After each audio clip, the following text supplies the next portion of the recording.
Hello, the purpose of this video is to show you how to navigate through our Security 150 online course this fall.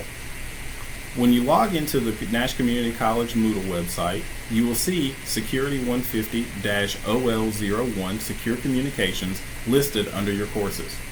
Once you click on the link to access our course, you will be brought to our course's Moodle homepage. Over to the left, you'll notice my instructor information. I'm Mr. Lucas. I'll be your instructor this semester. My email is walucas911@nashcc.edu. My phone number is listed there, as well as my office location and my office hours. My campus office hours, if you're close enough to come, are listed there, whether it be in my office or in a lab tutoring, as well as, unique to our online courses, virtual office hours. You can click this link here in the blue and it will automatically log you into a Google Hangout session with me. There I can help you with anything in our course that you need. I'm available for those on Tuesdays from 9 to 11:30 a.m. But in general, if none of these times work for you, just please contact me and we can make an appointment either through Google Hangouts or here on campus. So scrolling down from the welcome at the top of our course, you'll notice the getting started steps. These are required, especially step number 1. Step number 1 is to complete the enrollment verification activity. This is due before Wednesday, August 24th at midnight. Failure to complete this activity will result in you being dropped from the course. So it is vitally important that you complete the enrollment verification activity. Also, the majority of our course will not be open and available to you until you complete it. Step number 2, complete the student instructor commitment form below.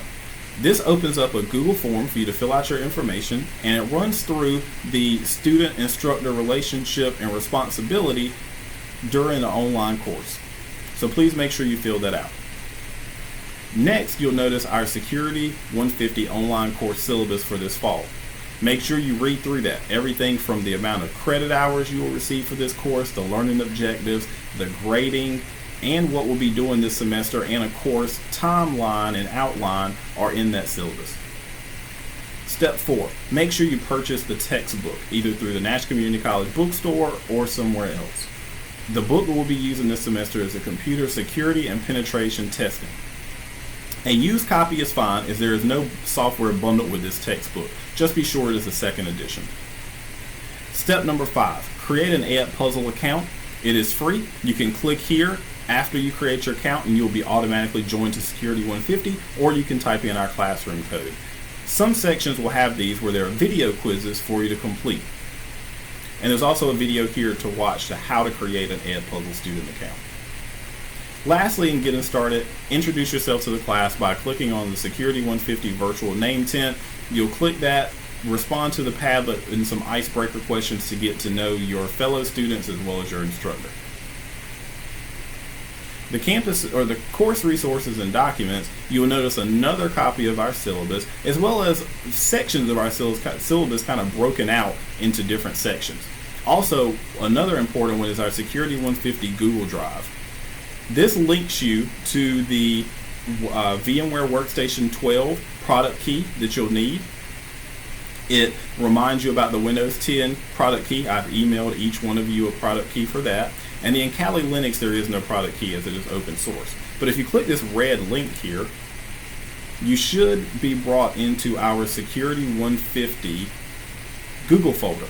So everything you need here, everything that's in here, you will need to download, install on your computer VMware Workstation 12, and later we will actually get to using these ISO files here. But you can go ahead and download them for now. Wait until further instruction in other sections on what to exactly do with those files.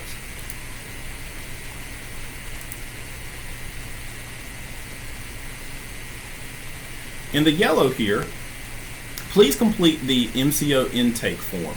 This intake form basically counts your presence in a MCO related course. Nash Community College was thankful to be a part of a grant called Mission Critical Operations, sponsored by the U.S. Department of Labor.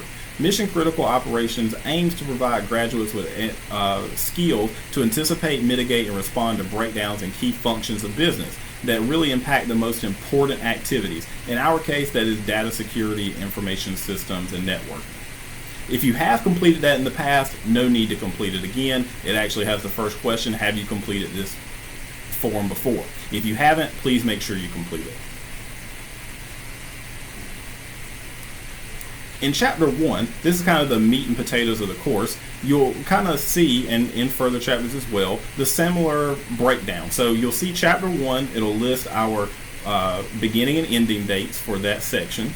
Remember, everything in our course follows a 48-hour grace period. So the due date is Tuesday, August 23rd. The grace period date ends on Thursday, August 25th. But remember, don't fall into using the grace period. You'll want to do everything by the recommended due date. The grace period really is there for you just in case you need it. Under the checklist for each chapter, this is a way to keep up with what you've completed. For instance, the first one says read chapter 1. You can actually check that one off and you'll see your progress bar go up. The rest of these you actually can't click on because they're actually registering your clicks in Moodle. So here's just a way for you to keep up with, have you completed these activities. Some of them actually have you have to submit to the activity or have to click on it or have to receive a grade for it. So just because your progress bar is not at 100%, especially like this first one, if you actually don't click on read chapter 1, then it won't really get your progress bar at 100. I do not use these progress bars for grading purposes. This is for your benefit only. So use it as you see fit. As you kind of go down the section there, you'll see a read an assignment. Read chapter 1 in your textbook, which covers the ethics of hacking and cracking on pages 1 through 16. There will be chapter learning materials such as the PowerPoint presentation and the objectives for that chapter, what we'll be learning. And then what everybody is probably wondering about is the graded assignments. So under the grading assignments, first you'll have a discussion board, and this will usually be accompanied with some articles for you to actually read through. All right, and you can click on those red links there, those hyperlinks, and they will open up some articles for you to browse through. And then there'll be questions for you to answer at the bottom. You don't have to put 1, 2, 3, 4 in your response, but as long as you answer them, then that's cool. You can also put the questions if you would like to. To add a new discussion topic, you click Add New Discussion Topic and respond. You'll want to make sure to respond to the questions adequately. Really use this as a time to form your opinion and state your opinion. There is no wrong answer here necessarily. I really just want to know your thoughts. Also, you'll want to go into your classmates and post 2 responses. So make sure you do that before the due date. Now, with the discussion forum, it is important that everybody kind of do these before the last minute to really create a good classroom environment. We would do this easily in the class, but this is an online class. So time management is a little bit of a stickler here in terms of getting responses from your classmates, having it where your classmates can respond to you. So make sure you're actively engaged in this online. Next, you'll see the quiz for chapter 1. When you click on that, you have 2 attempts to complete a quiz, and your highest grade is counted. They are timed at 30 minutes each attempt, but again, your highest grade is counted. The chapter 1 lab sheet, if you click on that and open it up, you will notice there are instructions, there are labs within here, such as question review, where you answer some questions. Research and opinion for this chapter, where you research and respond. And then the last one really isn't a lab assignment, but it's telling you to download and install VMware Workstation 12 from our Security 150 course Google Drive. So make sure you do that for that one.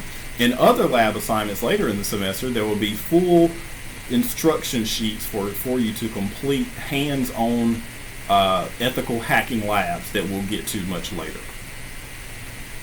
When you're done with that, you want to save it and upload it to the lab assignment link here. This kind of gives a rundown of what lab assignments were in that one document, and you'll click on Add Submission and submit your document here. Just make sure you download the Chapter 1 lab sheet before you begin.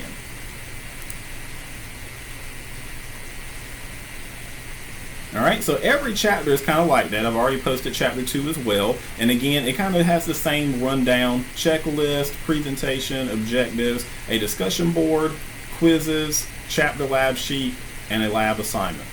Occasionally you will have a video quiz through Edpuzzle as well for you to complete, so make sure you look at those as well. Those will actually have questions embedded within the video, and they'll be directly linked into Moodle. You can complete Edpuzzle video quizzes as many times as you would like for your highest grade. That gives a rundown of navigating our Security 150 course this fall. If you have any questions on anything, please let your instructor know, and I'll contact you as soon as possible.